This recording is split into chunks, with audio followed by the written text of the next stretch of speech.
Oh, welcome. Are you here for Madam Herta? Of course you are. But we need you to do something first. She's very busy after all. First up, subscribe. And second, tell me why she's the best character in the whole of StarRail in the comment. It's for Madam Herta and definitely a lot to improve my engagement. Hello and welcome to a quick guide to Herta. Herta is a Ice Erudition character who specializes in Beyblading and freezing enemies. Herta rose from being the butt of the joke in 1.0 to now being used in endgame content, mainly because of pair fiction and a more variety of team-wide support and AoE DPS.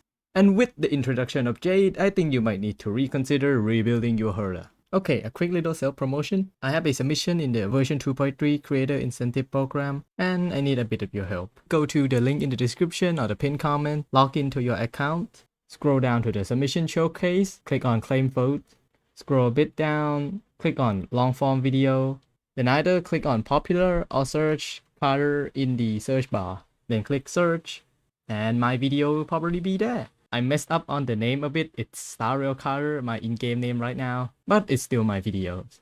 I appreciate all the help so far, but I need just a little bit more help.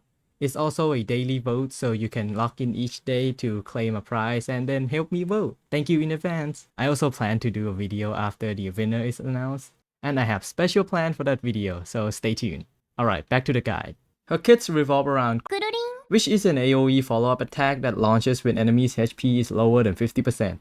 How many times she spins depends on how many enemies' HP just reached lower than 50%. For example, when I shot these enemies and his HP was lower than half, Herta launched a follow-up attack, but she only spun once. But when I smack multiple enemies, her follow-up attack spun a lot more. So the way you make Herta spun more is having multiple enemy HP reach lower than 50% at once. And her other kit is just to help that out. Her basic deals ice damage. Her skill deals ice damage to all enemies, and if the enemy's HP is higher than 50%, she deals 20% more damage to that enemy. And her ultimate just deals ice damage to all enemies. Her technique enhances her attack before entering the battle, and it lasts for 3 turns. Her major traces are short, so I'll be quick. A2 increases her skill damage boost, A4 increases her crowd control resistance, and A6 increases her ult damage to frozen enemies. The important Eidolons you should be aiming for if you want to get her like no one ever is E2, which increases her crit rate for every and then aim for E6 if you can. Character build. 4-piece Do Inferno is her best in slot, but 4-piece Hunter of Glacier Forest or 2-piece Hunter, 2-piece Musketeer isn't far behind. The best play now for her is Firmament at 135 speed and Inner Salsato.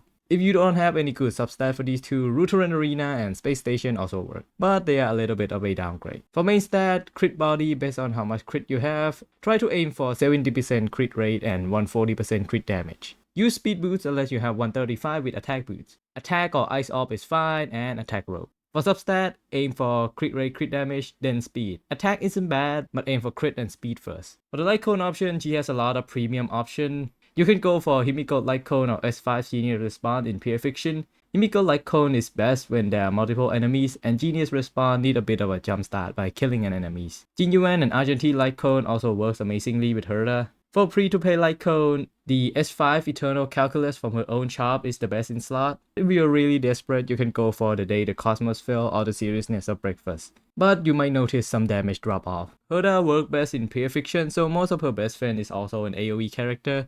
Her best teammate right now is Jade! Yeah, this shouldn't be much of a surprise. Herta charged Jade follow-up attacks super duper fast, and the amount of time these two follow up on each other attack is just disgusting. And Himiko is a stable team for Herta since 1.0. Other AoE character works too, but usually they work fine on their own.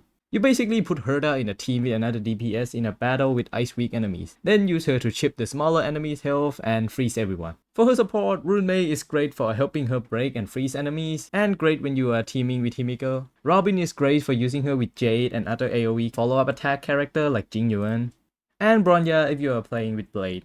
You mainly choose her support by looking at who is the main DPS of the team, but if for some reason you want to play Herta as your main DPS for some reason, Sparkle is a great choice, and then you can literally use any second support. And just like Jade, any sustain will do. Ho for energy regen, Gallagher for debuff, and Aventurine for shield and follow-up attack. Herta used to be really bad because of her kit and the main endgame being MOC, but now look at her. With time and patience, you can also rise to the spotlight of every path you're following. Nope, that's it. See ya.